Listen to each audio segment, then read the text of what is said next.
So this week's episode of After the Rain was a pretty interesting episode. With last week we concluded on the festival where Akira and her friend were heading to, but I actually didn't think that this episode would carry over into that. I thought it would just be a one and done deal. We just thought they had a happy time and that was that. But the episode takes a very interesting turn with the shattering of their friendship at this festival, and I thought it was actually a very interesting way to start the episode and then transition into the other content with Mr. Kondo and him rekindling his friendship with his author friend, and just everything like that. I thought it was interesting because I like how Akira's friend clued into the fact of what was going on. Like, she wasn't dense, she wasn't an idiot. She understood that the reason that her face was getting blushed, the reason that she immediately had to run over and talk to this older man was because she obviously had a crush on him, and then she calls her out on it. And I don't think anything that she did was overly offensive. Obviously, to Akira, it absolutely would be, but it's understandable that a high school girl would say, why do you like him so much? He obviously has a kid, he's so much older, but their friendship was already on the line of, is it okay or isn't it? So of course, that's going to push Akira right over the edge, and then pretty much shatter whatever remaining friendship moments they might have had. Even with the shattering, and even with the parting ways more or less that this episode introduces to the characters, I thought Mr. Kondo's words at the very end of the episode was actually really fitting, that even if they are growing apart right now, it's possible in the future they might come back together, similar to his friend. Even though they parted ways in their life, they rekindled their friendship within this episode. They literally had dinner and they got together and they acted like they were in school again.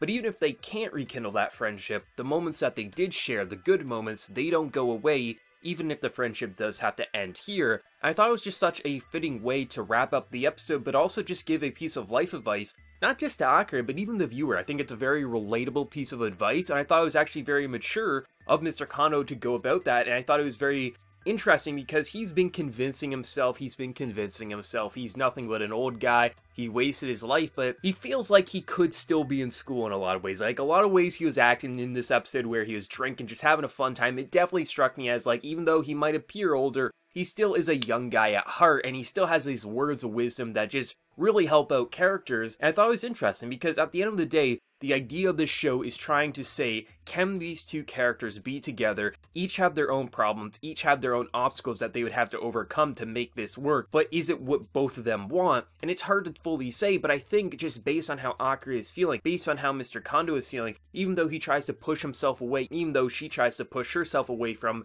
other people, definitely feels like even though there are so many differences between their characters, not just their age, but just everything in between, it actually feels like they have so much in common. And Mr. Kondo, the thing that he dies for is to have that youth again, and I think Akira could be that. I think it's not just like he needs someone to hang out with. I think it definitely, if he had a romantic partner like Akira, I think it would actually bring him back into a more healthy lifestyle because he wouldn't start beating himself up so much. He would actually be able to live. Maybe he would start writing fully again. Maybe he really would be able to pursue his passion. He just needs someone, he needs an anchor to hold him down and keep him to reason. The same way I think Akira needs someone equally as well. And I honestly think that they would be a perfect balance for one another, but it's really anything could happen in this show. But I really liked how it played off both characters here, starting off with the shattering of a friendship and then transitioning into a friendship that's kind of being rekindled. After the Rain never ceases to amaze me because seriously, I had no idea that we would transition into this festival. Like I said at the beginning of this review, I actually thought it would just be a one and done deal. Last week we were just going to assume they had a good time, but it's interesting how they can tie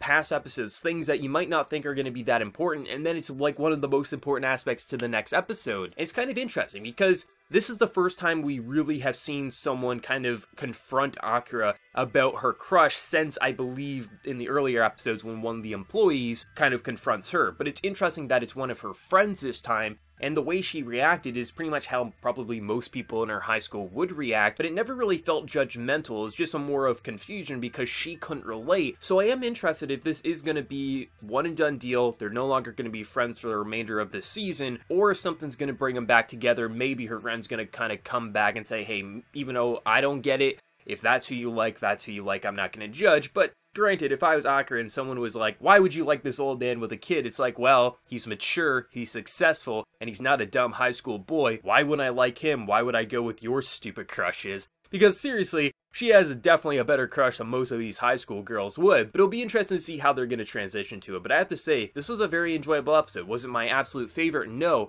But it's very interesting how After the Rain is going about telling this story of two people who probably want to be with one another. There isn't just these ulterior motives deep down inside that they're trying to have someone to kind of like hide away their scars. Yes, Akira had to quit the track team. She can't do the sport that she loves. She has broken friendships, but it definitely seems like she truly loves Mr. Kondo, and I think Mr. Kondo, even though he's trying to push it away, he has similar feelings for Akira, and it's just a matter of if they can both stop beating themselves up so much and maybe just fully commit to this. But it'll be hard to say where it's fully going to go, if we'll even get a decent stopping point, because this is based on an ongoing manga. But hey, if we get a second season, that'll be even better. But let me know your thoughts. What do you think of this episode? Was it your favorite? What was your favorite moment? Just let me know. Anything down in that comment section below. And before you leave, smack that like button, share your support. If you're new to the channel, be sure to subscribe. So until next time, everyone, please take care and have a good one.